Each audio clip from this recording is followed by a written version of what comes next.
Hello friend, চলে আসলাম একটা ছোট্ট মিনি ব্লগ নিয়ে। এই ব্লগটা আমি ডিগবয় মিশন থেকে স্টার্ট করেছি। আর এখানে ছিল ভক্ত সম্মিলন।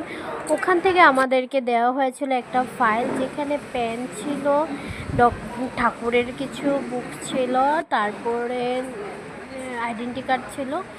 আর এখানে সব ভক্তরাও অ্যাটেন্ড ছিল। খুব ভালো লেগেছিল এই মানে পরিবেশটা আমি জীবনে ফার্স্ট পেয়েছি।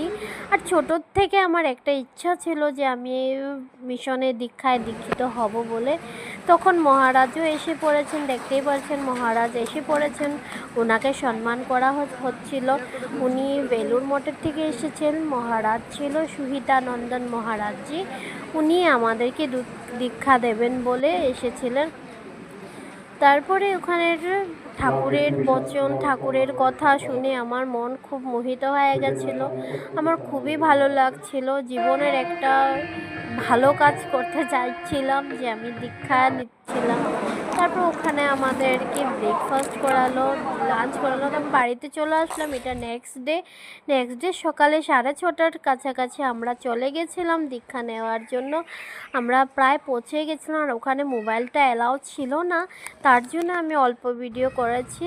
ওখানে দীক্ষা 5 ঘন্টার পর হওয়ার পর আমরা বের হয়ে আমরা লাঞ্চ করে আমরা সেদে বাড়িতে চলে যাচ্ছিলাম।